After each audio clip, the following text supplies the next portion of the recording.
പണ്ട് ഒരുപാട് പണ്ട് രാത്രികാലങ്ങളിൽ ഈ നാട് ഭരിച്ചിരുന്ന ഒരു കൂട്ടം ആളുകളുണ്ടായിരുന്നു. ഒടിയനും ചാത്തനും മറുതയും പിശാചുമൊക്കെ അവരിൽ ചിലർ മാത്രം. അവരെ ഭയന്ന് ഇരുട്ടത്ത് മുറ്റത്തിറങ്ങാൻ ഭയപ്പെട്ടിരുന്ന അനവധി വീരന്മാർ ഈ നാട്ടിൽ ജനിച്ച് ജീവിച്ച് മരിച്ചിട്ടുണ്ട്. പിന്നീട് നമ്മളൊരു സ്വിച്ചിൽ വിരലമർത്തി ചാത്തനെയും മറുതയും ഒക്കെ കണ്ടം വഴി ഓടിച്ചു വിട്ടു.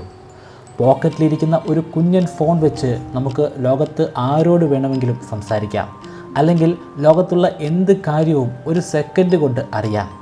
നമ്മുടെ തുണി അലക്കാനും ഭക്ഷണം ഉണ്ടാക്കാനും എന്തിന് നമുക്ക് വേണ്ടി ഒന്ന് ചിന്തിക്കാൻ വരെ ഇപ്പോൾ മെഷീനുകളുണ്ട്.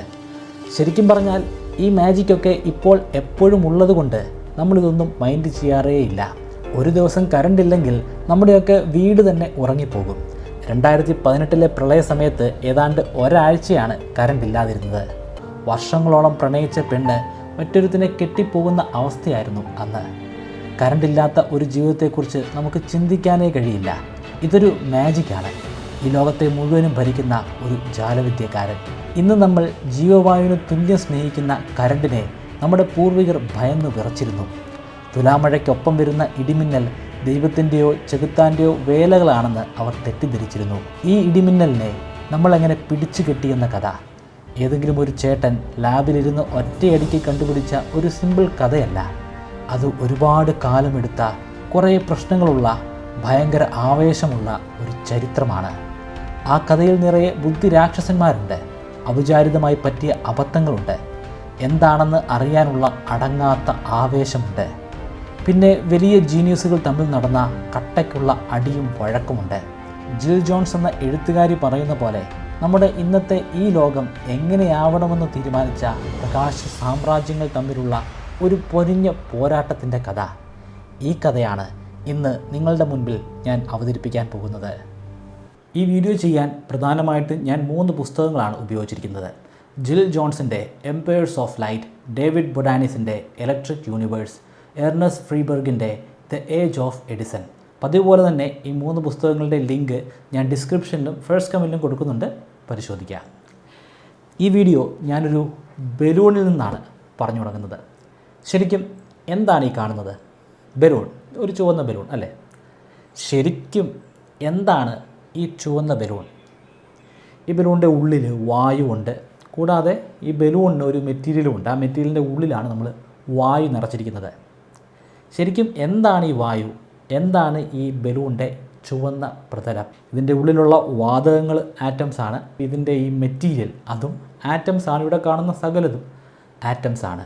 ഈ ആറ്റത്തിൻ്റെ ഉള്ളിൽ ഇലക്ട്രോൺസ് ഉണ്ട്, ന്യൂട്രോൺസ് ഉണ്ട്, പ്രോട്ടോൺസ് ഉണ്ട്. സാധാരണഗതിയിൽ ആറ്റത്തിൻ്റെ മധ്യഭാഗത്ത് അടങ്ങിയിരിക്കുന്ന പ്രോട്ടോണിൻ്റെ എണ്ണവും അതിന് ചുറ്റും വലം വെച്ചുകൊണ്ടിരിക്കുന്ന ഇലക്ട്രോണുകളുടെ എണ്ണവും തുല്യമാണ്. പോസിറ്റീവ് ചാർജാണ് പ്രോട്ടോണിന്, ഇലക്ട്രോണിന് നെഗറ്റീവ് ചാർജാണ്. എത്രമാത്രം പോസിറ്റീവ് ചാർജ് പ്രോട്ടോൺ ഉണ്ടോ അത്രയും മാത്രം നെഗറ്റീവ് ചാർജ് ഓരോ ഇലക്ട്രോണിനുമുണ്ട്. ചുരുക്കത്തിൽ സാധാരണ ഒരു ആറ്റം എടുത്തു കഴിഞ്ഞാൽ അതിൻ്റെ ചാർജ് 0 ന്യൂട്രലാണ്. എത്രമാത്രം പ്രോട്ടോൺ ഉണ്ടോ അത്രയും തന്നെ ഇലക്ട്രോണും ഉണ്ടല്ലോ. പക്ഷേ അത് എപ്പോഴും അങ്ങനെയല്ല. ഇലക്ട്രോൺസിനൊരു സ്വഭാവമുണ്ട്. അതിങ്ങനെ ചാടിക്കളിച്ചുകൊണ്ടേയിരിക്കും. ഞാൻ ഈ ബലൂൺ എടുത്തിട്ട് എൻ്റെ തലയിൽ നന്നായിട്ടൊന്ന് ഉരസുകയാണ്. കുറച്ച് നേരം ഒന്ന് ഉരസിയിട്ട് ഞാൻ ഒന്നകത്തി പിന്നെ അടുത്തേക്ക് കൊണ്ടുവരുമ്പം എൻ്റെ മുടിനാരുകൾ പതിയെ ബലൂണിൻ്റെ അടുത്തേക്ക് പോകുന്നതായിട്ട് നിങ്ങൾക്ക് കാണാം. അപ്പോൾ ഈ വീഡിയോയിൽ എത്രമാത്രം അത് കാണാൻ പറ്റുമെന്ന് എനിക്കറിയില്ല. എഡിറ്റ് ചെയ്യുമ്പോൾ ഞാൻ പരമാവധി സൂം ചെയ്ത് കാണിക്കാനായിട്ട് ശ്രമിക്കാം. മുടി കുറച്ചുകൂടെ ഉഴപ്പിയിട്ടേക്കുകയാണെങ്കിൽ കുറച്ചുകൂടെ എളുപ്പത്തിൽ മുടി അങ്ങോട്ട് പൊങ്ങിപ്പോകുന്നത് നമുക്ക് കാണാൻ പറ്റും. ഇവിടെ സംഭവിക്കുന്നത് ഇലക്ട്രോണിൻ്റെ ചാട്ടമാണ്. ഇപ്പം എൻ്റെ ശരീരത്തിൻ്റെ ഭാഗമാണ് എൻ്റെ മുടി. അതായത് എൻ്റെ ശരീരത്തിൽ നിന്നുണ്ടായി വന്നിട്ടുള്ള പ്രോട്ടോണുകളും ഇലക്ട്രോണുകളും ആറ്റവും ഒക്കെയാണ് എൻ്റെ മുടിയിലുള്ളത്. ഞാൻ ഈ ബലൂൺ ഉപയോഗിച്ച് ഇങ്ങനെ ഉരയ്ക്കുമ്പോൾ എൻ്റെ മുടിയിൽ അടങ്ങിയിരിക്കുന്ന എൻ്റെ ശരീരത്തിൻ്റെ ഭാഗമായിട്ടുള്ള ആറ്റത്തിലെ ഇലക്ട്രോണുകൾ അവിടെ നിന്ന് ചാടി ഈ ബലൂണിലേക്ക് പോകും. എൻ്റെ തലമുടിയിലുണ്ടായിരുന്ന ഇലക്ട്രോൺ അവിടെ നിന്ന് ചാടിപ്പോകുമ്പോൾ ആ ആറ്റം പിന്നീട് ന്യൂട്രൽ അല്ല. അവിടെ ഇലക്ട്രോണിൻ്റെ കുറവുണ്ട്. ഇലക്ട്രോണിന് നെഗറ്റീവ് ചാർജാണ്. അപ്പോൾ ഇലക്ട്രോണിൻ്റെ കുറവുണ്ടെന്ന് പറഞ്ഞാൽ ആ ആറ്റത്തിന് പോസിറ്റീവ് ചാർജ് ഉണ്ടെന്നാണ്. അതുപോലെ ബലൂണിലുള്ള ആറ്റത്തിലേക്ക് ആ ഇലക്ട്രോൺ വന്നു ചേർന്നു. അത് വന്നു ചേരുന്നതിന് മുൻപ് ആ ആറ്റം ന്യൂട്രലായിരുന്നു. എന്നാൽ പുതിയതായിട്ട് നെഗറ്റീവ് ചാർജുള്ള ഇലക്ട്രോൺ ആ ആറ്റത്തിലേക്ക് വന്നപ്പോൾ അതിൻ്റെ ചാർജ് സ്വാഭാവികമായിട്ടും നെഗറ്റീവായിട്ട് മാറി. ബലൂണിൽ നെഗറ്റീവ് ചാർജ്, എൻ്റെ തലമുടിയിൽ പോസിറ്റീവ് ചാർജ്. ഓപ്പോസിറ്റ് ചാർജ് എപ്പോഴും പരസ്പരം കൂട്ടിമുട്ടാനായിട്ട് ആകർഷിക്കാനായിട്ട് തുടങ്ങും. അതേ ആകർഷണമാണ് ഇവിടെ നടന്നത്. ഇതിനെയാണ് നമ്മൾ സ്റ്റാറ്റിക് ഇലക്ട്രിസിറ്റി എന്ന് പറയുന്നത്. വർഷങ്ങൾക്ക് മുമ്പ് 1700-കളിൽ വൈദ്യുതി ആളുകൾ, പ്രായമുള്ള ആളുകൾ കളിക്കാൻ വേണ്ടിയിട്ടാണ്, ഒരു ടോയ്, ഒരു കളിപ്പാട്ടം പോലെയാണ് ഉപയോഗിച്ചിരുന്നത്. സത്യമായിട്ടും കളിപ്പാട്ടം പോലെ പാർട്ടികളിലൊക്കെ അവർ ഉപയോഗിച്ചിരുന്നു. ആ കളിപ്പാട്ടം എന്ന് പറയുന്നത് ഒരു ഗ്ലാസ് കൊണ്ടുണ്ടാക്കിയ ഒരു ഗോളമാണ്, അല്ലെങ്കിൽ ഒരു ഗ്ലോബാണ്. അപ്പോൾ ആ ഗ്ലോബിൽ അവരിങ്ങനെ ഉരച്ചുകൊണ്ടേയിരിക്കും. ഉരയ്ക്കുമ്പോൾ ഞാനിപ്പോൾ കാണിച്ച ബലൂണിൽ സംഭവിച്ചിരിക്കുന്ന അതേ സംഭവങ്ങൾ തന്നെ അവിടെ നടക്കും. അവിടെ നിന്ന് ഇലക്ട്രോണുകൾ, ആ ഉരയ്ക്കുന്ന വസ്തുവിൽ നിന്ന് ഇലക്ട്രോണുകൾ ആ ഗ്ലോബിലേക്ക് വന്ന് ചേർന്നുകൊണ്ടേയിരിക്കും. അപ്പോൾ അങ്ങനെ ആളുകളിങ്ങനെ കുറേ നേരം ഉരച്ചതിന് ശേഷം അതിൽ ഒരാൾ വന്ന് തൊടും. ഒരാൾ തൊടുമ്പോൾ അയാളെ തൊട്ടുകൊണ്ട് വേറൊരു വ്യക്തിയുണ്ട്, ആ വ്യക്തിയെ തൊട്ടുകൊണ്ട് വേറൊരു വ്യക്തിയുണ്ട്. അങ്ങനെ ആ ഒരു പാർട്ടി ഹാളിൽ ഉണ്ടായിരിക്കുന്ന സകല ആളുകളും ഒരു ലൈൻ പോലെ നിൽക്കുകയാണ്. അയാൾ തൊടുന്ന ആ സമയം ഈ ചാർജിൻ്റെ വ്യത്യാസം കാരണം അയാളുടെ ഉള്ളിലേക്ക് ഒരു പ്രത്യേക തരത്തിലുള്ള ഒരു ദ്രാവകം ഒഴുകിപ്പോകുന്നത് പോലെ അയാൾക്ക് തോന്നും. പെട്ടെന്നൊരു ചെറിയ വിറയൽ, ആ വിറയൽ അയാളുടെ ശരീരത്തിൽ നിന്നും അയാളെ തൊട്ടിരിക്കുന്ന മറ്റൊരു വ്യക്തിയുടെ ശരീരത്തിലേക്ക് പോകുന്നു.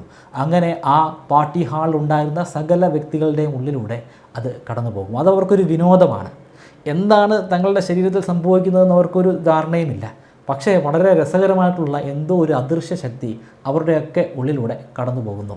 ഇന്ത്യ ഉണ്ടാക്കുന്ന നോട്ടിൽ നമുക്ക് ഗാന്ധിജിയുടെ മുഖം കാണാം.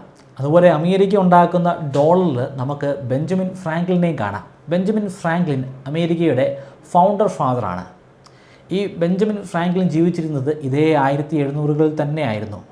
അദ്ദേഹവും ഇത്തരത്തിൽ അനവധി പാർട്ടികൾ പങ്കെടുത്തിട്ടുണ്ട്. അങ്ങനെ ഒരു പാർട്ടിയൊക്കെ കഴിഞ്ഞ് ഒരു ദിവസം അദ്ദേഹത്തിൻ്റെ വീട്ടിലേക്ക് മടങ്ങിപ്പോകുമായിരുന്നു. അപ്പോൾ നല്ല കാർമേഘമൊക്കെ ഉണ്ട്, മഴ എപ്പോൾ വേണമെങ്കിലും പെയ്യാം. ആ സാഹചര്യത്തിൽ പെട്ടെന്ന് ഒരു ഇടിമിന്നൽ, ആകാശത്ത് ഒരു വിള്ളൽ പോലെ വെള്ള നിറത്തിലുള്ള ഒരു പാട് അദ്ദേഹം കണ്ടു. പെട്ടെന്ന് ബെഞ്ചമിൻ ഫ്രാങ്ക്ലിന് ഒരു ആശയം തോന്നി. നമ്മുടെ ഭൂമി അത് ആ പാർട്ടി ഹാളിൽ കണ്ടിട്ടുള്ള വലിയ ഗ്ലാസ് ഗ്ലോബ് പോലെയല്ലേ? അവിടെ നമ്മൾ കൈകൊണ്ട് ഉരയ്ക്കുമ്പോഴാണ് ആ ഒരു അദൃശ്യ ശക്തി ഉണ്ടാകുന്നത്. ഇവിടെ കാണുന്ന ഈ മേഘങ്ങൾ അതേ പ്രവൃത്തി തന്നെയല്ലേ ചെയ്തുകൊണ്ടിരിക്കുന്നത്? അങ്ങനെയാണെങ്കിൽ ഈ ഇടിമിന്നൽ അത് കാരണമുണ്ടാകുന്ന ആ അദൃശ്യ ശക്തിയല്ലേ? പാർട്ടി ഹാളിൽ നമ്മൾ ആസ്വദിച്ച ആ വിസ്മയം അതെന്തുകൊണ്ട് നമുക്ക് ഇവിടെ ആസ്വദിച്ചുകൂടാ? ആ ഇടിമിന്നലിനെ നമുക്ക് എന്തുകൊണ്ട് സ്പർശിച്ചുകൂടാ? ആ ഇടിമിന്നലിൽ നിന്ന് കിട്ടുന്ന ആ അദൃശ്യ ശക്തി നമ്മുടെ ഉള്ളിലൂടെ കടന്നു പോവുകയാണെങ്കിൽ അത് നമുക്ക് ഫീൽ ചെയ്യാൻ സാധിക്കുമല്ലോ. അത് എനിക്കും ഒന്ന് ഫീൽ ചെയ്യണമെന്ന് ബെഞ്ചമിൻ ഫ്രാങ്ക്ലിനും തോന്നി.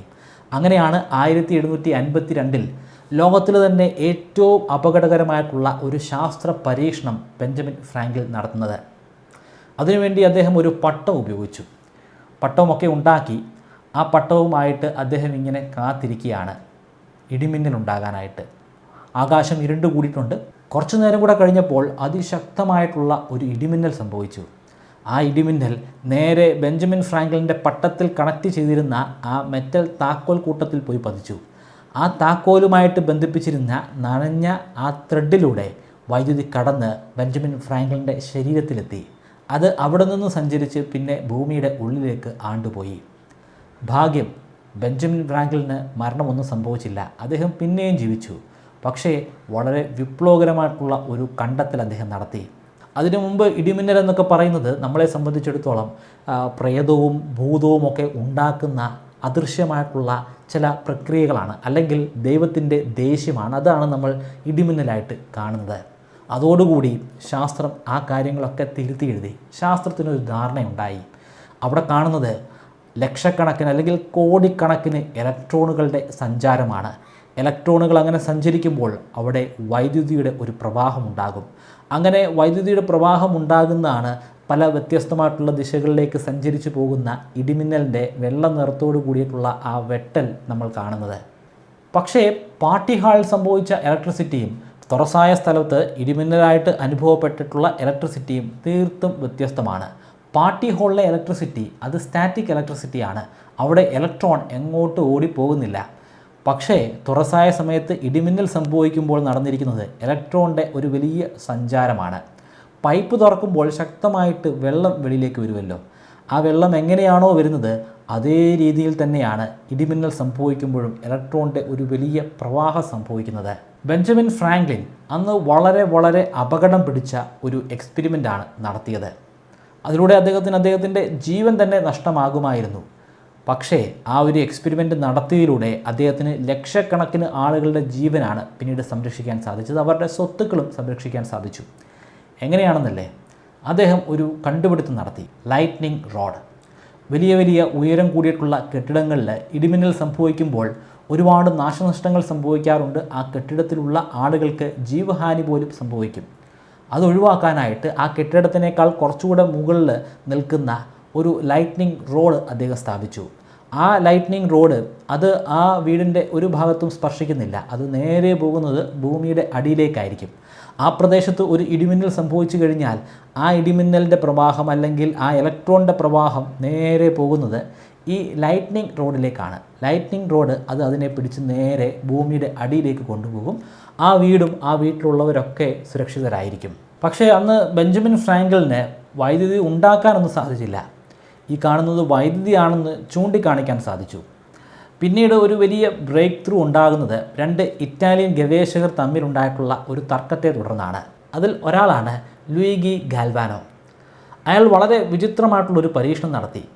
ചത്തുപോയ ഒരു തവള, ആ തവളയുടെ ഒരു കാലിൽ അയാൾ ഒരു പ്രത്യേക മെറ്റൽ കൊണ്ട് സ്പർശിച്ചു. അതേസമയം തന്നെ മറ്റേ കൈ ഉപയോഗിച്ചിട്ട് വേറൊരു മെറ്റൽ കൊണ്ട് അതേ കാലിൽ തന്നെ സ്പർശിച്ചു. രണ്ടും ഒരേ സമയത്ത് ആ തവളയുടെ ഒരേ കാലിൽ തൊട്ടപ്പോൾ അത്ഭുതം, തവളയൊന്നു വിറച്ചു. ബെഞ്ചമിൻ ഫ്രാങ്ക്ലിൻ ചൂണ്ടിക്കാണിച്ച ഇടിമിന്നലിലെ അത്ഭുതം അത് ഈ തവളയിലും സംഭവിച്ചിരിക്കുന്നു. അദ്ദേഹം അതിനൊരു പേരും കൊടുത്തു, ആനിമൽ ഇലക്ട്രിസിറ്റി. ആനിമൽ അല്ലെങ്കിൽ മൃഗങ്ങൾ ഉണ്ടാക്കുന്ന വൈദ്യുതി. അതേ കാലഘട്ടത്തിൽ തന്നെ ജീവിച്ചിരുന്ന മറ്റൊരു ഇറ്റാലിയൻ ഗവേഷകനായ അലസാൻഡ്രോ വോൾട്ട പറഞ്ഞു, ഈ പറയുന്ന വ്യക്തി ഒരു മണ്ടനാണ്. ഒരു ആനിമലും അത്തരത്തിൽ വൈദ്യുതി ഒന്നും ഉണ്ടാക്കുന്നില്ല. അയാൾ തെറ്റിദ്ധരിക്കപ്പെട്ടിരിക്കുകയാണ്. അയാൾ അവിടെ ഉപയോഗിച്ച ആ 2 വ്യത്യസ്തമായിട്ടുള്ള ഇലക്ട്രിക് റോഡുകൾ കാരണമാണ് അവിടെ വൈദ്യുതി ഉണ്ടായിരിക്കുന്നത്. ഇത് ശരിക്കും ഒരു വലിയ കണ്ടെത്തലിന് കാരണമായി മാറി. അലസാൻഡ്രോ വോൾട്ട തന്നെയാണ് ആ കണ്ടുപിടുത്തം നടത്തിയത്. അതിനുവേണ്ടി വ്യത്യസ്തമായിട്ടുള്ള 2 മെറ്റൽ കൊണ്ടുണ്ടാക്കിയിട്ടുള്ള 2 റിങ്ങുകൾ അദ്ദേഹം എടുത്തു. അത് രണ്ടും പരസ്പരം ചേർത്ത് വെച്ചു. അതിൻ്റെ ഇടയിൽ നനഞ്ഞ ഉപ്പുവെള്ളത്തിൽ മുക്കിയിട്ടുള്ള ഒരു തുണിയും വെച്ചിട്ടുണ്ടായിരുന്നു. വളരെ നേർത്ത കനം മാത്രമുള്ള ഒരു തുണി. അതിനുശേഷമാണ് വളരെ നിർണായകമായിട്ട് അദ്ദേഹം ഒരു വയർ ഉപയോഗിച്ച് ഒരു റിങ്ങിൻ്റെ മുകളിൽ തൊടുകയും അതേ വയറിൻ്റെ മറ്റേ അറ്റം ഉപയോഗിച്ചിട്ട് രണ്ടാമത്തെ റിങ്ങിൽ തൊടുകയും ചെയ്തത്. അതായത് ഒരു ക്ലോസ്ഡ് ആയിട്ടുള്ള ഒരു സർക്യൂട്ട് ഉണ്ടായിട്ടുണ്ട്. ഇവിടെയും അതേ അത്ഭുതം തന്നെ, അതേ മാജിക് തന്നെ ആവർത്തിച്ചിരിക്കുന്നു. വൈദ്യുതിയുടെ ഒരു പ്രവാഹം അവിടെ സംഭവിച്ചിരിക്കുന്നു. ഇതാണ് ചരിത്രത്തിൽ ആദ്യമായി മനുഷ്യർ നിർമ്മിച്ച ഒരു ബാറ്ററി. ഈ കാലഘട്ടത്തിലെ ബാറ്ററിയുമായിട്ട് അതിനെ കമ്പയർ ചെയ്യാൻ പോലും സാധിക്കത്തില്ല. വളരെ വീക്കായിട്ടുള്ള, വളരെ നേർത്ത അളവിൽ മാത്രം വൈദ്യുതി ഉൽപ്പാദിപ്പിക്കുന്ന ഒരു ബാറ്ററി മാത്രമായിരുന്നു.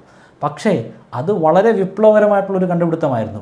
അതിനുശേഷം അനേകം ഗവേഷകർ ഇത്തരത്തിൽ വ്യത്യസ്തമായിട്ടുള്ള ഒരുപാട് ബാറ്ററികൾ ഉണ്ടാക്കി. അവർ അത് ആസ്വദിക്കാൻ തുടങ്ങി. അതുപയോഗിച്ച് ഒരുപാട് പരീക്ഷണങ്ങൾ നടത്താൻ തുടങ്ങി. ഒരു കൂട്ടം ഗവേഷകർ അതുപോലൊരു ബാറ്ററി ഉപയോഗിച്ച് വെള്ളത്തിൻ്റെ ഉള്ളിലടങ്ങിയിരിക്കുന്ന ഹൈഡ്രജനെയും ഓക്സിജനെയും വേർതിരിച്ചെടുത്തു. 1820 ഹാൻസ് ക്രിസ്ത്യൻ ഓർസ്റ്റഡ് കുറേയധികം കളികളിൽ ഏർപ്പെട്ടുകൊണ്ടിരിക്കുകയാണ്. ഒരു രസത്തിന് വേണ്ടി അദ്ദേഹം ബാറ്ററി ഉപയോഗിച്ച് ഒരുപാട് പരീക്ഷണങ്ങൾ ഇങ്ങനെ നടത്തിക്കൊണ്ടിരിക്കുകയാണ്. അബദ്ധവശാൽ അദ്ദേഹം നടത്തുന്ന ആ പരീക്ഷണത്തിൻ്റെ തൊട്ടടുത്ത് തന്നെ ഒരു കോമ്പസ് വെച്ചിട്ടുണ്ടായിരുന്നു. പരീക്ഷണമൊക്കെ നടത്തുന്നതിനിടയിലാണ് അദ്ദേഹം ഒരു കാര്യം ശ്രദ്ധിച്ചത്. ആ ബാറ്ററിയിലൂടെ കറണ്ട് കടന്നു പോകുന്ന ആ സമയത്ത് കോമ്പസ് ഒന്ന് ചലിക്കുന്നു. കോമ്പസിൻ്റെ പ്രത്യേകത എന്ന് പറഞ്ഞാൽ നമ്മൾ എവിടെ കൊണ്ടുവച്ചാലും അത് വടക്കോട്ട് തന്നെ നോക്കിയിരിക്കും. അതിൻ്റെ കാരണമെന്ന് പറയുന്നത് നമ്മുടെ ഭൂമിയുടെ മാഗ്നറ്റിക് ഫീൽഡ് ലൈൻസ് ആണ്. ഭൂമിയുടെ ഉള്ളിൽ ദ്രാവക അവസ്ഥയിലുള്ള നിക്കലും അയണുമുണ്ട്. ഭൂമിയുടെ കറക്കം അനുസരിച്ച് അതിങ്ങനെ സ്വയം ചുഴറ്റപ്പെടുകയാണ്. അതിങ്ങനെ ചുഴറ്റപ്പെടുമെന്ന് പറയുമ്പോൾ അതിലടങ്ങിയിരിക്കുന്ന ഇലക്ട്രോൺസ് ഒരു പ്രത്യേക ഡിറക്ഷനിൽ സഞ്ചരിച്ചുകൊണ്ടിരിക്കുന്നു.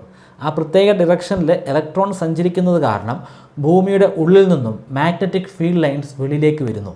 അത് പിന്നീട് ദക്ഷിണ ധ്രുവത്തിലൂടെ തന്നെ ഭൂമിയുടെ ഉള്ളിലേക്ക് പ്രവേശിക്കുന്നു. അതിങ്ങനെ സഞ്ചരിച്ചുകൊണ്ട് തന്നെ ഇരിക്കുകയാണ്. അപ്പോൾ നമ്മളൊരു കാന്തം അവിടെ വെച്ച് കഴിഞ്ഞാൽ ആ കാന്തം എല്ലായ്പ്പോഴും ഈ നോർത്ത് പോളിന് നേരെയായിരിക്കും ഡിഫ്ലക്റ്റ് ചെയ്യുന്നത്. അതാണ് കോമ്പസിൻ്റെ വർക്കിംഗ് പ്രിൻസിപ്പിൾ. ഇവിടെ കോമ്പസിലൊരു ചലനം സംഭവിച്ചിരിക്കുന്നു. ആ കോമ്പസിൻ്റെ സ്ഥാനത്തിലൊരു മാറ്റവുമില്ല. അതായത് കോമ്പസ് എവിടെ കൊണ്ടുവച്ചാലും അത് നോർത്ത് പോളിന് നേരെയായിരിക്കണം അലൈൻ ചെയ്യുന്നത്. പക്ഷേ ആ കോമ്പസിൽ ഒരു രീതിയിലുള്ള മാറ്റവും വരുത്താതെ അതിൽ ഒരു മാറ്റം സംഭവിച്ചിരിക്കുന്നു. അതിൻ്റെ അർത്ഥം ഇവിടെ അദൃശ്യമായിട്ടുള്ള ഒരു ശക്തി ഉണ്ടായെന്നാണ്. ഭൂമി ഒരു കാന്തിക വലയം ഉണ്ടാക്കുന്നുണ്ട്. ആ കാന്തിക വലയത്തെ അതിജീവിക്കാൻ സാധിക്കുന്ന തരത്തിൽ ഇവിടെ മറ്റൊരു കാന്തിക വലയം ഉണ്ടായിരിക്കുന്നു. വൈദ്യുതി ഉണ്ടാകുമ്പോൾ ഒരു കാന്തിക വലയം കൂടി ഉണ്ടാകും. ആ കാലഘട്ടത്തിലുണ്ടായിരുന്ന മറ്റൊരു ഗവേഷകനാണ് മൈക്കിൾ ഫാരഡെ. മൈക്കിൾ ഫാരഡെക്കുറിച്ച് നമ്മൾ എടുത്തു പറയണം. കാരണം അദ്ദേഹം മറ്റൊരു ഗവേഷകനെ പോലെയല്ല. അദ്ദേഹത്തിന് പ്രാഥമികമായിട്ടുള്ള വിദ്യാഭ്യാസം പോലും കിട്ടിയിരുന്നില്ല. ഈ ബുക്കൊക്കെ ബൈൻഡ് ചെയ്ത് കൊടുക്കുന്ന ഒരു കടയിലെ അപ്രൻറ്റീസ് മാത്രമായിരുന്നു അദ്ദേഹം. അത്തരത്തിൽ ബുക്ക് ബൈൻഡ് ചെയ്യാനായിട്ട് കൊടുക്കുമ്പോൾ അതിൽ എഴുതിയിരിക്കുന്ന കാര്യങ്ങളൊക്കെ അദ്ദേഹം വായിച്ച് പഠിക്കും. ശാസ്ത്ര പുസ്തകങ്ങളൊക്കെ ഇങ്ങനെ അദ്ദേഹത്തിന് വായിക്കാനും പഠിക്കാനും ഒക്കെ കഴിഞ്ഞിട്ടുണ്ട്. അങ്ങനെയാണ് അദ്ദേഹം ശരിക്കും ഒരു ശാസ്ത്രജ്ഞനായിട്ട് മാറിയത്. അങ്ങനെ നിരന്തരമായിട്ടുള്ള ശ്രമങ്ങളിലൂടെ അദ്ദേഹത്തിന് ഒരു ലബോറട്ടറിയിലെ ഒരു അസിസ്റ്റൻ്റായിട്ട് പ്രവർത്തിക്കാനും സാധിച്ചു. ആ കാലഘട്ടത്തിലാണ് അദ്ദേഹം ഈ ഓഴ്സ്റ്ററിൻ്റെ പരീക്ഷണത്തെക്കുറിച്ച് കേട്ടറിഞ്ഞത്. വൈദ്യുതി കാരണം ഒരു കാന്തിക വലയം ഉണ്ടാകുന്നുണ്ട്. മൈക്കിൾ ഫാരഡെ ചിന്തിക്കുന്നത്, അങ്ങനെയാണെങ്കിൽ ഈ കാന്തിക വലയം കാരണം ഒരു വൈദ്യുതി ഉണ്ടാകില്ലേ? അങ്ങനെയാണെങ്കിൽ വൈദ്യുതിയെ നമുക്ക് എളുപ്പത്തിൽ ഉണ്ടാക്കാൻ സാധിക്കില്ല. ഇപ്പോൾ ബാറ്ററി ഉപയോഗിച്ചിട്ടാണ് ആളുകൾ വൈദ്യുതി ഉണ്ടാക്കുന്നത്. ഈ ഒരു കണ്ടുപിടുത്തം അത് യാഥാർത്ഥ്യമായി കഴിഞ്ഞാൽ നമുക്ക് വലിയ അളവിൽ വൈദ്യുതി ഉണ്ടാക്കാൻ സാധിക്കും. പക്ഷേ എങ്ങനെയാണ് നമുക്കത് തെളിയിക്കാൻ സാധിക്കുന്നത്? അദ്ദേഹം ഒരുപാട് പരീക്ഷണങ്ങൾ നടത്തി. ഒരു കാന്തം എടുക്കുന്നു. ആ കാന്തം എടുത്തിട്ട് ആ കാന്തത്തിന് ചുറ്റുമായിട്ട് ഒരു വയറ് കൊണ്ട് ചുറ്റുന്നു. അതിനുശേഷം വൈദ്യുതി ആ വയറിൽ കൂടെ കടന്നു പോകുന്നുണ്ടോ എന്ന് നോക്കുന്നു. വൈദ്യുതി കടന്നു പോകുന്നില്ല. പിന്നെ ഈ വയറിൽ കാന്തം ഉപയോഗിച്ചിട്ട് ഉരയ്ക്കുന്നു. അങ്ങനെ എന്തൊക്കെ ചെയ്യാൻ പറ്റുമോ അതെല്ലാം ഈ കാന്തവും വയറും ഉപയോഗിച്ച് അദ്ദേഹം ചെയ്തുകൊണ്ടേയിരുന്നു. എത്ര കാലമാണ് ചെയ്തതെന്നറിയാവോ? 10 വർഷം. 10 വർഷം അദ്ദേഹം നിരന്തരമായിട്ട് ഇത് ചെയ്തു. 10 വർഷവും അദ്ദേഹത്തിൻ്റെ ജീവിതത്തിൽ ഈ പരീക്ഷണത്തിൽ പരാജയങ്ങൾ മാത്രമേ ഉണ്ടായിട്ടുള്ളൂ. അത്രയധികം പരാജയങ്ങൾ ഉണ്ടായിട്ടും അദ്ദേഹത്തിന് മാനസികമായിട്ടുള്ള ഒരു പ്രശ്നവും ഉണ്ടായില്ല. കാരണം അതിൽ നിന്ന് അദ്ദേഹം ഒന്നും ആഗ്രഹിക്കുന്നില്ല. അതിൽ നിന്ന് പണം ഉണ്ടാക്കാമെന്നോ അല്ലെങ്കിൽ മറ്റെന്തെങ്കിലും ഒരു ജോലി കണ്ടെത്താമെന്നോ ഒന്നും അദ്ദേഹം ചിന്തിക്കുന്നേയില്ല. അദ്ദേഹത്തിന് ആകെ ഉള്ളത് ആകാംക്ഷയാണ്. ഇങ്ങനെയൊക്കെ ചെയ്തു കഴിഞ്ഞാൽ എന്തൊക്കെയാണ് സംഭവിക്കുമെന്ന് അറിയാനുള്ള ഒരു ആകാംക്ഷ മാത്രം. അങ്ങനെ ആയിരക്കണക്കിന് 10,000-കണക്കിന് പരീക്ഷണങ്ങൾ നടത്തി. 10 വർഷങ്ങൾക്ക് ശേഷം അദ്ദേഹം നടത്തിയ ഒരു പരീക്ഷണം അതൊരു വലിയ വിജയമായിരുന്നു. അതിനുവേണ്ടി അദ്ദേഹം ഒരു വയറിനെ ചുഴറ്റി ഒരു കോയിൽ പോലെ ആക്കി. അതിനുശേഷം ഒരു ബാർ മാഗ്നറ്റ് എടുത്തു. ബാർ മാഗ്നറ്റിനെ അതിൻ്റെ ഉള്ളിലൂടെ, അതിൽ തൊടാതെ ഉള്ളിലൂടെ കടത്തിവിട്ടപ്പോൾ വർഷങ്ങൾക്ക് മുമ്പ് ആദ്യമായി ബെഞ്ചമിൻ ഫ്രാങ്ക്ലിൻ കണ്ടെത്തിയിട്ടുള്ള അതേ അത്ഭുതം, അതേ മായാജാലം അവിടെ വീണ്ടും ആവർത്തിച്ചു. അതിലൂടെ വൈദ്യുതി കടന്നുപോയി. ഈ പ്രോസസ്സിനെയാണ് നമ്മൾ ഇലക്ട്രോ മാഗ്നറ്റിക് ഇൻഡക്ഷൻ എന്ന് പറയുന്നത്. ഇതൊരു വലിയ കണ്ടുപിടുത്തമാണ്. നമ്മുടെ വീടുകളിലൊക്കെ വൈദ്യുതി എത്തിച്ചേരുന്നില്ലേ? നമ്മുടെ വീടിനോട് ചേർന്ന് തന്നെ ഒരു സ്റ്റെപ്പ് ഡൗൺ ട്രാൻസ്ഫോമർ കാണും. വൈദ്യുതി ഉൽപ്പാദിപ്പിക്കുന്ന ഭാഗത്ത് ഒരു സ്റ്റെപ്പ് അപ്പ് ട്രാൻസ്ഫോമർ കാണും. ഈ ട്രാൻസ്ഫോമറൊക്കെ ഇവിടെ ഉണ്ടാവാനുള്ള കാരണം, അല്ലെങ്കിൽ നമ്മൾ ഈ വൈദ്യുതിയൊക്കെ ഇങ്ങനെ ആസ്വദിക്കാനുള്ള കാരണം അദ്ദേഹത്തിൻ്റെ കണ്ടുപിടുത്തമായിരുന്നു. ഇലക്ട്രോ മാഗ്നറ്റിക് ഇൻഡക്ഷൻ എന്ന ആ പ്രിൻസിപ്പിളാണ് ട്രാൻസ്ഫോമറിൻ്റെ ഏറ്റവും ബേസ് ആയിട്ടുള്ള, ഏറ്റവും ഫണ്ടമെൻ്റൽ ആയിട്ടുള്ള വർക്കിംഗ് പ്രിൻസിപ്പിൾ. മൈക്കിൾ ഫാരഡെ അന്ന് ശാസ്ത്രം ഉണ്ടാക്കുക മാത്രമാണ് ചെയ്തത്. അദ്ദേഹം ഒരു ബിസിനസ്മാൻ ആയിരുന്നില്ല. അതിൽ നിന്ന് പണം ഉണ്ടാക്കണമെന്നുള്ള ഒരു രീതിയിലുള്ള ചിന്തയും ഉണ്ടായിരുന്നില്ല. അദ്ദേഹം ശാസ്ത്രത്തെ ഉണ്ടാക്കിക്കൊണ്ടിരുന്നു. അദ്ദേഹത്തിൻ്റെ ഉള്ളിലുണ്ടായിരുന്ന ചോദ്യങ്ങളുടെ ഉത്തരം കണ്ടെത്തിക്കൊണ്ടേയിരുന്നു. പക്ഷേ ഇത് സാധാരണക്കാരിൽ എത്തിച്ചേരണമെങ്കിൽ, വൈദ്യുതി നമുക്ക് പ്രയോജനമുള്ള രീതിയിൽ ഉപയോഗിക്കാൻ സാധിക്കണമെങ്കിൽ അവിടെ ബിസിനസ് മൈൻഡുള്ള ഒരു അത്ഭുത പ്രതിഭ ഉണ്ടായേ തീരുകയുള്ളൂ. അതിന് കുറച്ച് വർഷങ്ങൾ കൂടി കാത്തിരിക്കേണ്ടി വന്നു. 1800-കളിൽ അങ്ങനൊരു പ്രതിഭ നമ്മുടെ ഈ ഭൂമിയിലുണ്ടായി. ആ പ്രതിഭയുടെ പേരാണ് തോമസ് ആൽവ എഡിസൺ. അദ്ദേഹം ബൾബ് കണ്ടുപിടിച്ചു എന്നാണ് പറയുന്നത്. നമ്മളെല്ലാവരും അത് ആവർത്തിക്കുന്നു. ശരിക്കും ബൾബ് എന്ന് പറയുന്ന ആ കണ്ടുപിടുത്തം അദ്ദേഹത്തിന് മുൻപും ഉണ്ടായിട്ടുണ്ട്. അദ്ദേഹത്തിൻ്റെ കണ്ടുപിടുത്തം ബൾബ് എന്നതിനുപരിയായി നമുക്ക് പ്രയോജനമുള്ള രീതിയിൽ ഉപയോഗിക്കാൻ സാധിക്കുന്ന ബൾബെന്ന് എടുത്തു പറയേണ്ടി വരും. അതിനുവേണ്ടി അദ്ദേഹം 10,000-കണക്കിന് പരീക്ഷണങ്ങളാണ് ഉപയോഗിച്ചത്. അദ്ദേഹത്തിന് മുമ്പുള്ള ഗവേഷകരുടെ ഗവേഷണത്തിലൂടെ ഒരു മെറ്റലിലൂടെ വൈദ്യുതി കടന്നു പോവുകയാണെങ്കിൽ അത് ഗ്ലോ ചെയ്യും, അല്ലെങ്കിൽ അതിൽ നിന്ന് പ്രകാശമുണ്ടാകുമെന്ന് കണ്ടെത്തിയിരുന്നു. പക്ഷേ അതൊക്കെ ഏതാനും സെക്കൻഡുകൾ നേരത്തേക്ക് മാത്രമാണ് ഉണ്ടാകുന്നത്. അങ്ങനെ ഉണ്ടായതുകൊണ്ട് ഒരു പ്രയോജനവുമില്ല. ആ കാലഘട്ടങ്ങളിലൊക്കെ രാത്രി കാലങ്ങളിൽ വെളിച്ചം കാണാനായിട്ട് അല്ലെങ്കിൽ ആളുകൾ കാണാനായിട്ടും തിരിച്ചറിയാനുമായിട്ടൊക്കെ ഉപയോഗിച്ചിരുന്നത് വിളക്കുകളാണ്. എണ്ണയൊക്കെ ഉപയോഗിച്ചിട്ട് കത്തിക്കുന്ന വിളക്കുകൾ. അതുപോലെ തന്നെ തെരുവ് ലൈറ്റുകളുമുണ്ട്. തെരുവ് ലൈറ്റുകൾ എന്ന് പറയുമ്പോൾ ഇന്ന് കാണുന്നത് പോലെ തന്നെയുള്ള ഇലക്ട്രിക് പോളുകളുണ്ട്. ഇലക്ട്രിക് പോൾ അല്ലെന്നേ ഉള്ളൂ, പോളുകളുണ്ട്. ആ പോളിൻ്റെ മുകളിൽ ഒരു വ്യക്തി പോയി എണ്ണ ഒഴിച്ച് അല്ലെങ്കിൽ അമേരിക്കയിലൊക്കെ ഗ്യാസ് നിറച്ച് ആ ഗ്യാസ് ഉപയോഗിച്ചിട്ട് തിരി കത്തിക്കും. പക്ഷേ ആ ഗ്യാസൊക്കെ വളരെ അപകടകരമാണ്. പിന്നെ വളരെ മോശമായിട്ടുള്ള മണം ഉണ്ടായിരിക്കും. അവിടെയൊക്കെ കരിയും പുകയും ഒക്കെ ആയിരിക്കും. അതായത് സിറ്റി വളരെ മോശമായിട്ട് മാറും. പക്ഷേ രാത്രിയിൽ ഇരുട്ട് മാത്രമല്ലേ ഉള്ളൂ, പ്രകാശം വേണം. അതുകൊണ്ട് എല്ലാ ആളുകളും നിർബന്ധിതരായിട്ട് ഇത്തരത്തിൽ പ്രകാശങ്ങളൊക്കെ ഉപയോഗിച്ചിട്ടാണ് രാത്രി കാലങ്ങൾ കഴിച്ചു കൂട്ടിയിരുന്നത്. അതിനൊരു വലിയ മാറ്റം ഉണ്ടാകണമെങ്കിൽ ഇങ്ങനെ ഉണ്ടാകുന്ന ആ ഇലക്ട്രിക് ഗ്ലോ മണിക്കൂറുകളോളം നീണ്ടു നിൽക്കണം.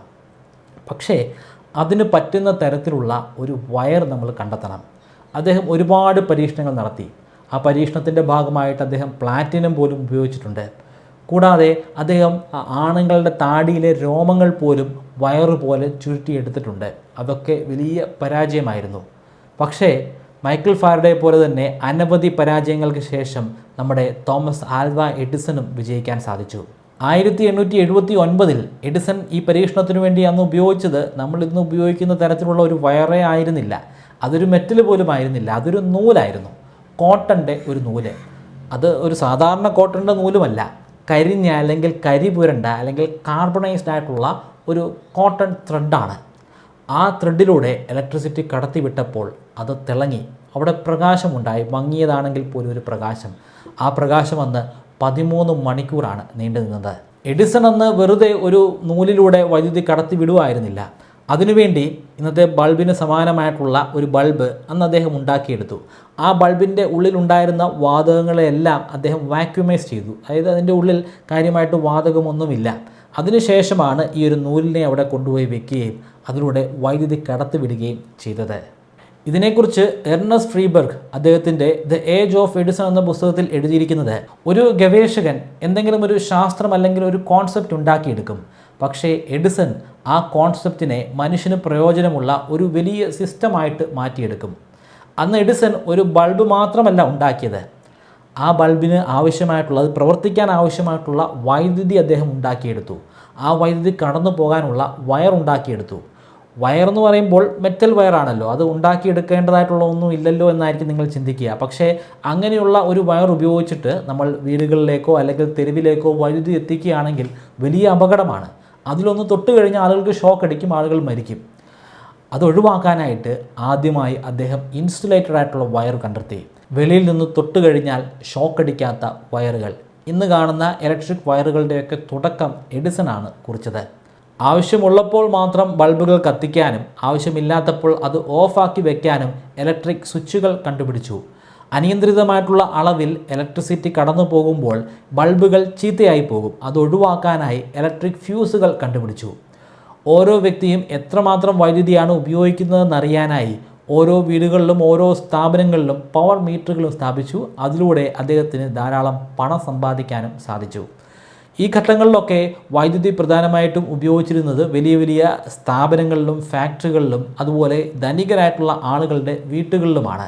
എഡിസന്റെ കണ്ടുപിടുത്തത്തിന് ഒരു പ്രശ്നം ഉണ്ടായിരുന്നു. അദ്ദേഹം ഉണ്ടാക്കിയ വൈദ്യുതി ഡയറക്റ്റ് കറണ്ട് അല്ലെങ്കിൽ DC കറണ്ടാണ്. DC കറണ്ട് എന്ന് പറയുമ്പോൾ എല്ലായ്പ്പോഴും ആ കറണ്ട് ഒരേ വാല്യൂ ആയിരിക്കും. ഉദാഹരണത്തിന് 10 ആമ്പിയർ ഉള്ള കറണ്ടാണെങ്കിൽ എല്ലായ്പ്പോഴും അത് 10 ആമ്പിയർ തന്നെ ആയിരിക്കും. സമയത്തിനനുസരിച്ച് അത് മാറുന്നില്ല. അതായത് അത് ഓൾട്ടർനേറ്റിംഗ് കറണ്ട് അല്ല. ആ കാലഘട്ടത്തിൽ ആരും ഓൾട്ടർനേറ്റിംഗ് കറണ്ടിനെ കുറിച്ച് ചിന്തിച്ചിട്ട് പോലുമില്ല. DC കറണ്ട് ആണെങ്കിൽ അതിനൊരു വലിയ വെല്ലുവിളിയുണ്ട്. ഒരുപാട് ദൂരത്തേക്കൊന്നും നമുക്ക് ഈ DC കറണ്ടിനെ പവർ സ്റ്റേഷനിൽ നിന്ന് കൊണ്ടുപോകാൻ സാധിക്കില്ല.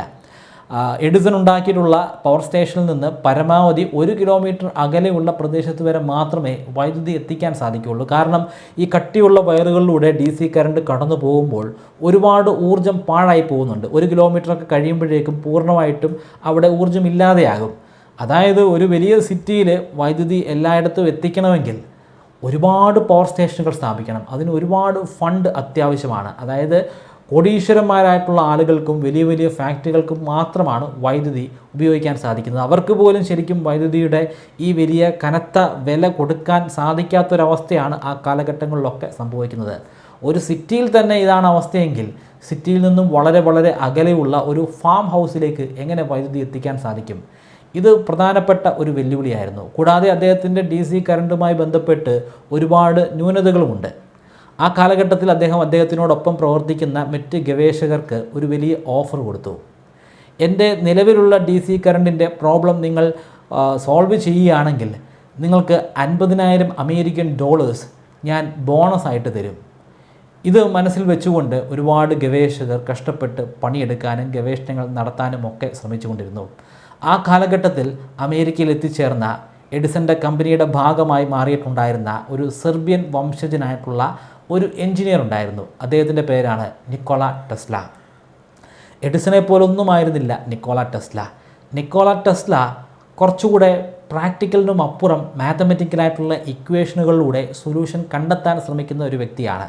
പക്ഷേ എഡിസൺ എക്സ്പെരിമെൻ്റൽ ഫിസിസിസ്റ്റ് ആയിരുന്നു, അല്ലെങ്കിൽ എക്സ്പെരിമെൻറ്റിലൂടെ കാര്യങ്ങൾ കണ്ടെത്താൻ ശ്രമിക്കുന്ന ഒരു വ്യക്തിയായിരുന്നു. ടെസ്ലയുടെ പക്കൽ 2 കാര്യങ്ങളുണ്ട്. ഒന്ന്, എഡിസൻ്റെ DC കറണ്ട് നിലവിൽ നേരിട്ടുകൊണ്ടിരിക്കുന്ന പ്രശ്നത്തിനുള്ള സൊല്യൂഷൻ. രണ്ടാമത്തേത്, പുതിയൊരു ആശയം, DC കറണ്ടിനെ തന്നെ റീപ്ലേസ് ചെയ്യുന്ന ഒരു ആശയം, AC current. Nikola Tesla Thomas Alva എഡിസൻ്റെ ഓഫീസിൽ വന്ന് അദ്ദേഹത്തെ നേരിട്ട് കണ്ടു. DC കറണ്ട് നിലവിൽ നേരിട്ടുകൊണ്ടിരിക്കുന്ന അനവധി പ്രശ്നങ്ങളിൽ വലിയ പല പ്രശ്നങ്ങളുടെയും സൊല്യൂഷൻ ടെസ്ലയുടെ പക്കലുണ്ടായിരുന്നു. അത് അവതരിപ്പിക്കുകയും അത് വൃത്തിയായിട്ട് ഡെമോൺസ്ട്രേറ്റ് ചെയ്ത് കാണിക്കുകയും ചെയ്തു. എഡിസൺ സംതൃപ്തനാണ്. പക്ഷേ വാഗ്ദാനം ചെയ്ത $50,000 കൊടുക്കാൻ എഡിസൺ തയ്യാറായിരുന്നില്ല. ടെസ്ല അത് ആവശ്യപ്പെട്ടു. അദ്ദേഹത്തിന് അർഹതപ്പെട്ടതായിരുന്നു ആ $50,000. പക്ഷേ അതിന് മറുപടിയായിട്ട് അട്ടഹസിച്ചുകൊണ്ട് എഡിസൺ പറഞ്ഞത്, നിങ്ങൾക്ക് ഞങ്ങൾ അമേരിക്കക്കാരുടെ തമാശയൊന്നും മനസ്സിലായില്ലെന്ന് തോന്നുന്നു. $50,000 തരാമെന്നൊക്കെ പറഞ്ഞത് തമാശ മാത്രമായിരുന്നു. പിന്നെ നിങ്ങൾ ഇത്രയും കാര്യങ്ങളൊക്കെ ചെയ്ത സ്ഥിതിക്ക് വേണമെങ്കിൽ ആഴ്ചയിൽ ഒരു $10 എക്സ്ട്രാ ആയിട്ട് സാലറി തരാം. പക്ഷേ ടെസ്ലയ്ക്ക് അതൊരിക്കലും അംഗീകരിക്കാൻ സാധിക്കുകയില്ലായിരുന്നു. കാരണം അതൊരു വലിയ ചതിയാണ്. $10 ഒരാഴ്ച കിട്ടുക എന്ന് പറയുന്നത് അത് താരതമ്യേന ഉയർന്ന ഒരു സാലറി തന്നെയാണ്. കാരണം ആ ഘട്ടത്തിൽ ടെസ്ലയ്ക്ക് ആഴ്ചയിൽ $16 കിട്ടിക്കൊണ്ടിരിക്കുന്നത്. $10 എന്ന് പറയുമ്പം അത് $26 മാറും. ഏകദേശം ഇരട്ടിയോളം സാലറി കൂടും. പക്ഷേ അത് അംഗീകരിക്കാൻ സാധിക്കത്തില്ല. കാരണം വാഗ്ദാനം ചെയ്ത കാര്യത്തിൽ നിന്നും എഡിസൺ പിന്നോട്ട് പോയി. അത് ടെസ്ലയുടെ ഉള്ളിൽ ഒരു വലിയ വേദനയായിട്ട് കിടപ്പുണ്ടായിരുന്നു. പക്ഷേ തൻ്റെ പക്കലുള്ള രണ്ടാമത്തെ സൊല്യൂഷൻ കൂടി കൊടുക്കുമ്പോൾ എഡിസൺ ശരിക്കും ഇംപ്രസ്ഡ് ആകുമെന്ന് ടെസ്ല തെറ്റിദ്ധരിച്ചു. അദ്ദേഹം ഓൾട്ടർനേറ്റിംഗ് കറണ്ട് എന്ന ആശയം പങ്കുവച്ചു. നിലവിൽ എഡിസൻ്റെ കറണ്ട് ഇലക്ട്രോൺസിൻ്റെ കണ്ടിന്യൂസ് ആയിട്ടുള്ള ഫ്ലോ ആണ്. ഇലക്ട്രോൺസ് ഇങ്ങനെ സഞ്ചരിച്ചുകൊണ്ടേയിരിക്കും. 1 കിലോമീറ്റർ വരെ സഞ്ചരിച്ചു പോകും വയറുകളിലൂടെ.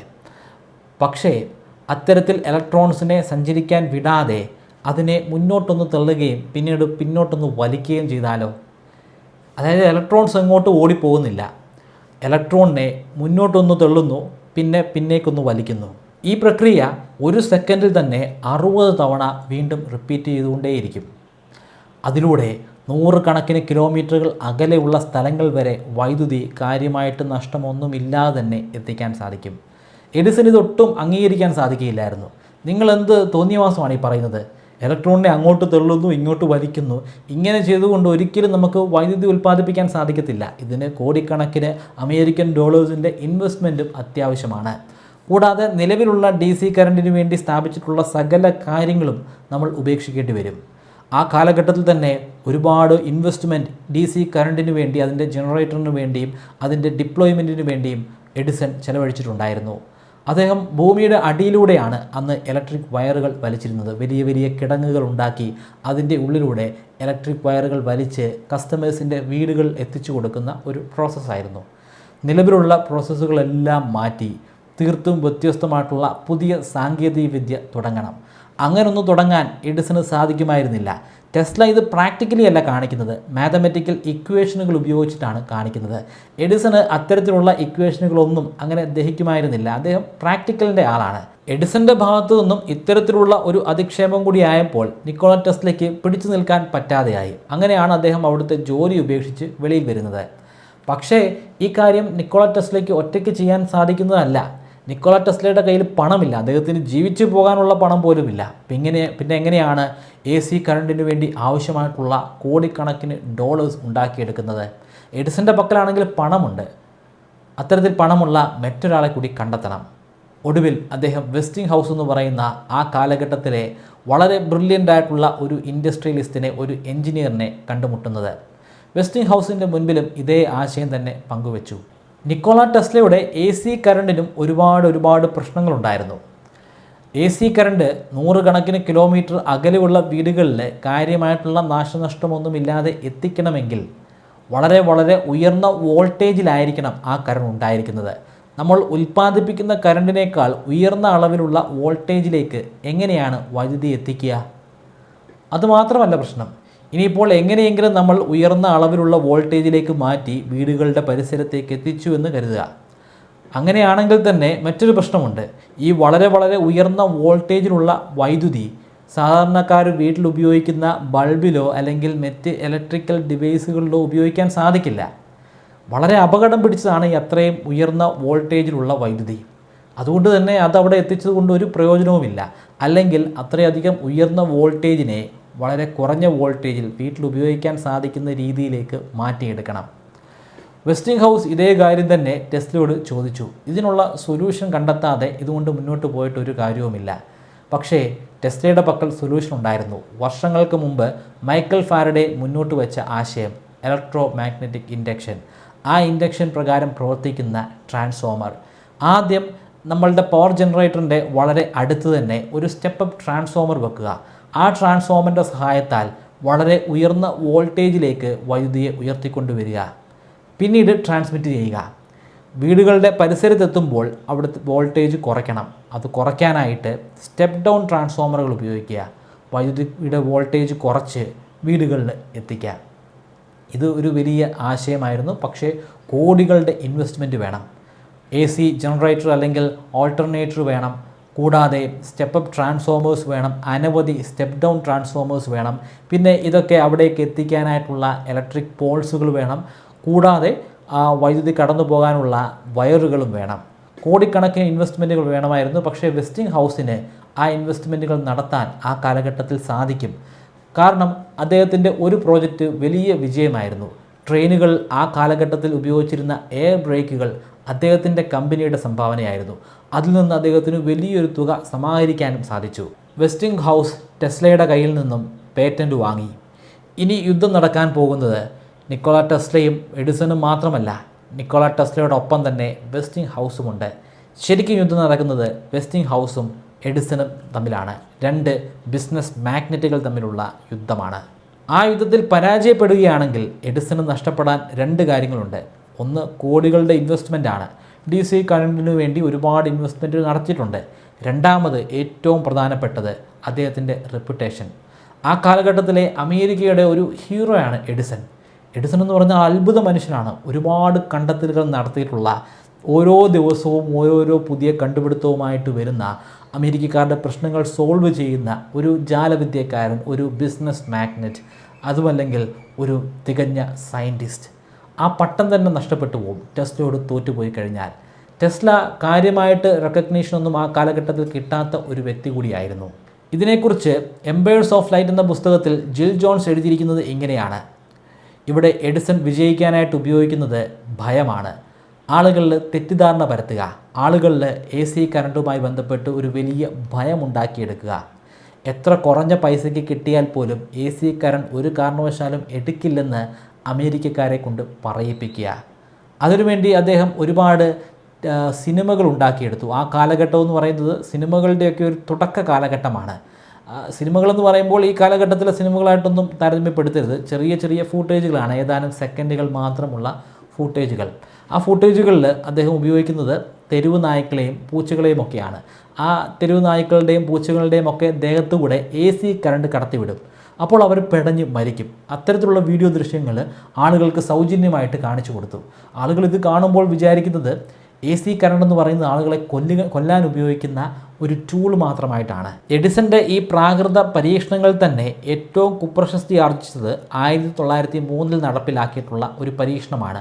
അതൊരു വീഡിയോ ആയിട്ട് അദ്ദേഹം ചിത്രീകരിച്ച് പ്രദർശിപ്പിക്കുകയും ചെയ്തു. പക്ഷേ ഈ കഥയ്ക്ക് 2 വേർഷനുണ്ട്. ഒരു വേർഷൻ അനുസരിച്ച് അതിൽ എഡിസന് ഒരു രീതിയിലുള്ള റോളുമില്ല. മറ്റൊരു വേർഷൻ അനുസരിച്ച് എഡിസനാണ് പ്രധാനപ്പെട്ട വില്ലൻ. നമുക്ക് രണ്ടാമത്തെ വേർഷൻ പറഞ്ഞു തുടങ്ങാം. ഈ വേർഷൻ അനുസരിച്ച് ആ കാലഘട്ടത്തിൽ അമേരിക്കയിൽ ഉണ്ടായിരുന്ന ഒരു സർക്കസിലെ ആനയാണ് ടോപ്സി. ഈ ടോപ്സി ആനയെ അദ്ദേഹം AC കറണ്ട് ഉപയോഗിച്ചിട്ട് കൊലപ്പെടുത്തിയെന്ന് മാത്രമല്ല, അത് വീഡിയോ ആയിട്ട് ചിത്രീകരിക്കുകയും ആളുകളിൽ പ്രചരിപ്പിക്കുകയും ചെയ്തു. അതിലൂടെ വെസ്റ്റിംഗ് ഹൗസ് എന്ന് പേര് കേട്ട് കഴിഞ്ഞാൽ ആളുകൾ മരണമെന്ന് പറയുന്ന അവസ്ഥയിൽ എത്തിച്ചേർന്നു. പക്ഷേ എഡിസനെ സപ്പോർട്ട് ചെയ്യുന്ന ആളുകൾ പറയുന്നത് ഇതിന് എഡിസണുമായിട്ട് ഒരു ബന്ധവുമില്ലെന്നാണ്. ടോപ്സി എന്ന ആന ആ കാലഘട്ടത്തിൽ വളരെ ക്രൂരമായി പെരുമാറുന്ന ഒരു ആനയായിരുന്നു. ആ ആനയെ നോക്കിക്കൊണ്ടിരുന്ന ആനപ്പാപ്പാൻ വളരെ മോശമായിട്ടാണ് ഈ ടോപ്സിയെ കൈകാര്യം ചെയ്തുകൊണ്ടിരുന്നത്. അതുകൊണ്ട് തന്നെ ആന വളരെയധികം ദേഷ്യപ്പെട്ട് അവിടെ ഒരുപാട് നാശനഷ്ടങ്ങൾ വരുത്തി വെച്ചു. അവിടെ ഉണ്ടായിരുന്ന ഒരു പോലീസ് സ്റ്റേഷൻ തന്നെ അപ്പാടെ നശിപ്പിച്ചു കളഞ്ഞു. അതിനെ തുടർന്ന് സർക്കാർ ആനയെ കൊല്ലാനുള്ള ഓർഡർ ഇറക്കി. പക്ഷേ വെടിവെച്ച് കൊല്ലാനുള്ള ഓർഡറൊന്നുമല്ല, ആദ്യം തൂക്കിക്കൊല്ലാനാണ് ഓർഡർ ഇറക്കുന്നത്. പക്ഷേ തൂക്കിക്കൊല്ലുന്നതൊക്കെ ഒരു വലിയ പരാജയമായിരുന്നു. അങ്ങനെ ഒരുപാട് കാര്യങ്ങൾ ചെയ്ത് ഒടുവിൽ ഈ സർക്കാർ തന്നെ എത്തിച്ചേർന്നിട്ടുള്ള ഒരു ആശയമാണ് ആനയ്ക്ക് ആദ്യം വിഷം കൊടുക്കുക, അതിനുശേഷം ആനയുടെ ശരീരത്തിലൂടെ AC കറണ്ട് കടത്തിവിട്ട് ആനയെ കൊല്ലുക. അങ്ങനെ വിഷം കൊടുത്ത് അങ്ങനെ മയങ്ങിക്കിടക്കുന്ന അവസ്ഥയിൽ ആനയുടെ ശരീരത്തിലൂടെ ഇലക്ട്രിക് കറണ്ട് കൊടുത്തിട്ടാണ് ആനയെ കൊല്ലുന്നത്. ഇതാണ് എഡിസനെ സപ്പോർട്ട് ചെയ്യുന്ന ആളുകളുടെ കഥയുടെ വേർഷൻ. ഇത് എഡിസൺ ചെയ്തിട്ടുള്ള കാര്യമാണെങ്കിലും അല്ലെങ്കിൽ എഡിസൺ ചെയ്യാത്തൊരു കാര്യമാണെങ്കിലും അത് കൂടുതൽ ആളുകളിലേക്ക് എത്തിക്കുന്ന രീതിയിൽ പ്രചരിപ്പിച്ചതിൽ എഡിസന് ഉറപ്പായിട്ടും പങ്കുണ്ട്. കാരണം ഈ വീഡിയോ ദൃശ്യം ആളുകൾ കൂടുതൽ കാണുന്നതിലൂടെ എഡിസന് മാത്രമാണ് ബെനിഫിറ്റ്, അല്ലാതെ സർക്കാരിനോ അല്ലെങ്കിൽ ഇങ്ങനെയുള്ള പ്രവൃത്തി ചെയ്തിട്ടുള്ള ആളുകൾക്കോ ഒരു രീതിയിലുള്ള ബെനിഫിറ്റുമില്ല. ഇങ്ങനെ ഒരു വീഡിയോ ആളുകളിലേക്ക് എത്തിയപ്പോൾ ആളുകളൊക്കെ ശരിക്കും AC കറണ്ടിനെ ആ കാലഘട്ടങ്ങളിൽ ഭയന്നിരുന്നു. ഈ സംഭവത്തോട് തന്നെ കൂട്ടി വായിക്കേണ്ട മറ്റൊരു സംഭവമുണ്ട്. അതേ കാലഘട്ടത്തിൽ തന്നെ അമേരിക്കൻ ഗവൺമെൻറ്റിൻ്റെ ഭാഗത്തുനിന്ന് വന്നിട്ടുള്ള ഒരു ഉത്തരവ്, കൊല്ലാൻ ശിക്ഷിക്കപ്പെട്ടിരിക്കുന്ന ഒരു വ്യക്തിയെ വെടിവെച്ചൊന്നും കൊല്ലേണ്ട, അല്ലെങ്കിൽ ഡ്രഗ്സ് കുത്തിവെച്ച് കൊല്ലേണ്ട, പകരം ഒരു ഇലക്ട്രിക് ചെയർ ഉണ്ടാക്കണം. ആ ഇലക്ട്രിക് ചെയറിൽ ഇരുത്തിക്കൊണ്ട് അയാളുടെ ശരീരത്തിലൂടെ AC കറണ്ട് കടത്തിവിടണം. ആ കാലഘട്ടത്തിലെ എഡിസൺ പൊളിറ്റിക്കലി വളരെ സ്ട്രോങ് ആയിട്ടുള്ളൊരു വ്യക്തിയാണ്. സാമ്പത്തികമായിട്ടുള്ളൊരു വലിയ ശേഷിയുണ്ട്.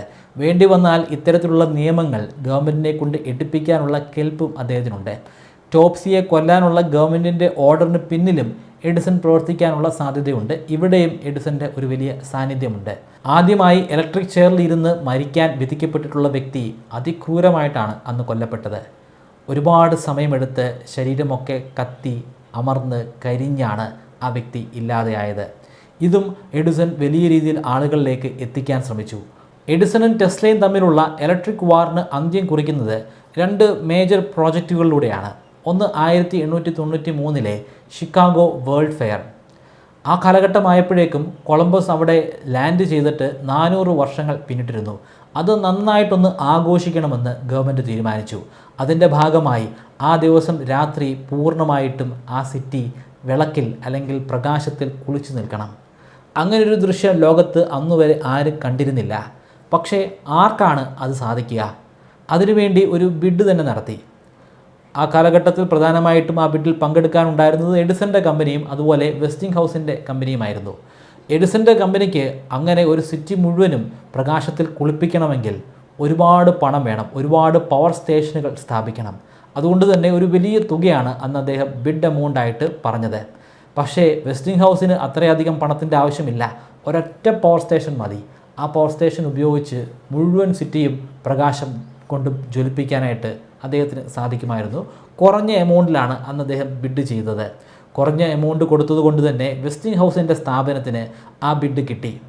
അന്നത്തെ അമേരിക്കൻ പ്രസിഡൻ്റായിരുന്ന ഗ്രോവർ ക്ലെവലാൻഡ് സംഭവ സ്ഥലത്തെത്തി. ഇരുട്ട് പരന്നുകൊണ്ടിരിക്കുകയാണ്. പ്രകാശം പ്രവർത്തിപ്പിക്കേണ്ട ജ്വലിപ്പിക്കേണ്ട സമയമായി. അവിടെ സ്വർണത്തിൻ്റെ ഒരു സ്വിച്ചുണ്ട്. ആ സ്വിച്ചിലൊന്ന് വിരലമർത്തിയാൽ മതി, പിന്നീട് ആ സിറ്റി ഒരു വൈറ്റ് സിറ്റി ആയിട്ട് മാറും. വൈറ്റ് സിറ്റി എന്ന് തന്നെയാണ് ആ ഒരു പ്രോസസ്സിനെ, ആ ഒരു ഇവൻറ്റിനെ ഗവൺമെൻറ് വിശേഷിപ്പിച്ചത്. വൈറ്റ് സിറ്റി ആകാൻ വേണ്ടി അല്ലെങ്കിൽ വൈറ്റ് സിറ്റി ആക്കാൻ വേണ്ടി ക്ലീവ്ലൻഡ് ആ സ്വർണ്ണ സ്വിച്ചിൽ ഒന്ന് വിരലമർത്തി. ഞൊടിയിട കൊണ്ട് അവിടെ ഉണ്ടായിരുന്ന 1,00,000-ഓളം വരുന്ന ബൾബുകൾ പ്രകാശിച്ചു. സിറ്റി വൈറ്റ് സിറ്റി ആയിട്ട് മാറി. രണ്ടാമത്തെ മേജർ പ്രോജക്റ്റ് നയാഗ്ര വെള്ളച്ചാട്ടവുമായി ബന്ധപ്പെട്ടതാണ്. ഒരുപാട് വർഷങ്ങളായി അനവധി ഗവേഷകരും എഞ്ചിനീയർമാരും അവിടെ നിന്നും വൈദ്യുതി ഉണ്ടാക്കാനായിട്ട് ശ്രമിച്ചുകൊണ്ടേയിരിക്കുകയാണ്. വൈദ്യുതി ഉണ്ടാക്കിയതുകൊണ്ട് മാത്രം കാര്യമില്ല, ആ വൈദ്യുതിയെ വളരെയധികം അകലെയുള്ള സിറ്റികളിലെത്തിച്ച് അവിടെയൊക്കെ പ്രകാശം ഉണ്ടാക്കണം. പക്ഷേ പ്രോജക്റ്റ് ഏറ്റെടുത്തിരുന്ന എഡിസനെ കൊണ്ട് അത് സാധിക്കുന്നില്ല. എന്തുകൊണ്ടാണ് സാധിക്കാത്തതെന്നും പുതുതായിട്ട് എന്തൊക്കെ മാറ്റങ്ങൾ വരുത്തണമെന്നും ഒക്കെ പഠിക്കാനായിട്ട് സർക്കാർ ഒരു കമ്മീഷനെ തന്നെ നിയമിച്ചു. എഡിസൺ കമ്മീഷനോട് പറഞ്ഞത് ഈ പ്രോജക്റ്റ് ഒരിക്കലും വികസിക്കില്ലെന്നാണ്. എഡിസൺ അതിനുവേണ്ടി ഒരുപാട് ഇൻവെസ്റ്റ്മെൻറ്റ് നടത്തി. കോടിക്കണക്കിന് ഡോളേഴ്സാണ് അതിനുവേണ്ടി അദ്ദേഹം എറിഞ്ഞത്. ഈ പ്രോജക്റ്റ് വിജയിപ്പിക്കാൻ വേണ്ടി എഡിസൺ ആ കാലഘട്ടത്തിൽ ഒന്നിനു പുറകെ ഒന്നായി അനവധി പവർ സ്റ്റേഷനുകൾ സ്ഥാപിച്ചു. പക്ഷേ അതുകൊണ്ടൊന്നും പ്രൊജക്റ്റ് വിജയിച്ചില്ല. ആ കാലഘട്ടത്തിലാണ് ഷിക്കാഗോ വേൾഡ് ഫെയർ വലിയൊരു വിജയമുണ്ടാക്കിയെടുക്കാൻ വെസ്റ്റിംഗ് ഹൗസിൻ്റെ കമ്പനിക്ക് സാധിച്ചത്. ഇത് കമ്മീഷനിലെ അംഗങ്ങളും അറിഞ്ഞു. വേൾഡ് ഫേമസ് ആയിരുന്നു അത്. അങ്ങനെയാണ് കമ്മീഷനിലെ അംഗങ്ങൾ നേരെ വെസ്റ്റിംഗ് ഹൗസിൻ്റെ കമ്പനിയിലേക്ക് ചെല്ലുന്നത്. അവിടെ പോയി അവർ പ്രൊജക്റ്റിനെക്കുറിച്ച് സംസാരിച്ചു. വെസ്റ്റിംഗ് ഹൗസിന് പൂർണ്ണമായിട്ടും വിശ്വാസമുണ്ടായിരുന്നു ഇത് വിജയിപ്പിക്കാൻ സാധിക്കുമെന്ന്. അങ്ങനെയാണ് ആ പ്രോജക്റ്റ് ആരംഭിക്കുന്നത്. 1896 നയാഗ്ര വെള്ളച്ചാട്ടത്തിൽ നിന്നും 50 കിലോമീറ്റർ അകലെയുള്ള ന്യൂയോർക്കിലെ സിറ്റി ഓഫ് ബഫലോയിൽ പ്രകാശം തെളിഞ്ഞു. ആ പ്രകാശം നയാഗ്ര വെള്ളച്ചാട്ടത്തിൽ നിന്ന് ഉൽപ്പാദിപ്പിച്ചെടുത്ത വൈദ്യുതിയിൽ നിന്ന് ഉണ്ടായതായിരുന്നു. ഇതോടുകൂടി AC കറണ്ട് വിജയിക്കുകയും DC കറണ്ട് അപ്പാടെ തകർന്ന് നാമാവശേഷമാകുകയും ചെയ്തു. യുദ്ധത്തിൽ AC കറണ്ട് വിജയിച്ചു. പടിപടിയായി ലോകത്തിൽ തന്നെ ഈ കണ്ടെത്തൽ മാറ്റിമറിച്ചു. ഫാക്ടറികളിൽ 24 മണിക്കൂറും വൈദ്യുതി ഉണ്ടായി. അതോടുകൂടി പകൽ സമയത്തും രാത്രി സമയത്തും അത് തുറന്ന് പ്രവർത്തിച്ചു. പകൽ സമയത്ത് ഒരു കൂട്ടം ആളുകൾ പ്രവർത്തിക്കുമ്പോൾ രാത്രിയിൽ പ്രവർത്തിക്കാൻ വേറെ ചില ജീവനക്കാരുണ്ടായി. അതിലൂടെ ഒരുപാട് ആളുകൾക്ക് തൊഴിൽ ലഭ്യമായി. ഫാക്ടറികൾ 24 മണിക്കൂർ പ്രവർത്തിക്കാൻ തുടങ്ങിയതോടുകൂടി കൂടുതലായി പ്രൊഡക്ഷൻ കൂടുതലായി നടന്നതോടുകൂടി സാധനങ്ങളുടെ വില കുറഞ്ഞു. കുറഞ്ഞ ചെലവിൽ തന്നെ ആളുകൾക്ക് സുഖകരമായിട്ട് ജീവിക്കാൻ പറ്റുന്ന ഒരു സാഹചര്യമുണ്ടായി. സിറ്റികളൊക്കെ കുറച്ചുകൂടെ മനോഹരമായി. പണ്ടത്തെ കാലത്തുണ്ടായിരുന്നത് പോലുള്ള ബോറൻ ഗ്യാസ് വിളക്കുകളുടെ ആവശ്യമൊന്നും ഇപ്പോൾ ഇല്ല. ഒരൊറ്റ പവർ സ്റ്റേഷൻ കൊണ്ട് അനേകം ദൂരങ്ങളിലായി വ്യാപിച്ചു കിടക്കുന്ന തെരുവ് വിളക്കുകൾ കത്തിപ്പിക്കാൻ ടെസ്ലയുടെ കമ്പനിക്ക് സാധിച്ചു. ഈ കണ്ടെത്തലുകൾ ഏറ്റവും കൂടുതൽ സഹായിച്ചത് അടുക്കള ജോലി ചെയ്തുകൊണ്ടിരുന്ന, വീട്ടിലെ ജോലികൾ ചെയ്തുകൊണ്ടിരുന്ന സ്ത്രീകളെയാണ്. കാരണം അവർക്ക് ജോലി ചെയ്യാൻ മാത്രമേ സമയമുണ്ടായിരുന്നുള്ളൂ. ഓരോ ജോലിയും ചെയ്യാൻ അവർക്ക് ഒരുപാട് സമയം വേണ്ടി വന്നിരുന്നു. 24 മണിക്കൂറും അവർക്ക് തികയുന്നില്ല. പക്ഷേ ഇലക്ട്രിസിറ്റിയുടെ കണ്ടെത്തലോടുകൂടി ഇലക്ട്രിസിറ്റിയിൽ പ്രവർത്തിക്കുന്ന ഒരുപാട് മെഷീനുകളുണ്ടായി. തുണി അലക്കാനും പാത്രം കഴുകാനും ഭക്ഷണം ഉണ്ടാക്കാനും പറ്റുന്ന മെഷീനുകൾ തന്നെ ഈ കാലഘട്ടത്തിലുണ്ട്. അതോടുകൂടി എല്ലാ ജോലികളും വളരെ പെട്ടെന്ന് ചെയ്തു തീർക്കാനും അവർക്ക് പുരുഷന്മാരെ പോലെ വെളിയിൽ പോയി അവരുടെ ആഗ്രഹം പോലെ ജീവിക്കാനും ഇഷ്ടമുള്ള ജോലികൾ വേറെ ചെയ്യാനും ഒക്കെ സാധിച്ചു. 1940കളിലും 50കളിലും ഒക്കെ ട്രാൻസിസ്റ്ററിൻ്റെ കടന്നുവരവോടുകൂടി ഇലക്ട്രിസിറ്റി മറ്റൊരു യുഗത്തിനു കൂടി തുടക്കം കുറിച്ചു. ഇലക്ട്രോണിക്സിൻ്റെ, കമ്പ്യൂട്ടർ സയൻസിൻ്റെ തുടക്കം. ആ തുടക്കം ഇന്ന് ആർട്ടിഫിഷ്യൽ ഇൻ്റലിജൻസിലും റോബോട്ടിക്സിലുമൊക്കെ എത്തിച്ചേർന്നിരിക്കുന്നു. ഇതെല്ലാം തുടങ്ങി വെച്ചത് ബെഞ്ചമിൻ ഫ്രാങ്ക്ലിനാണ്.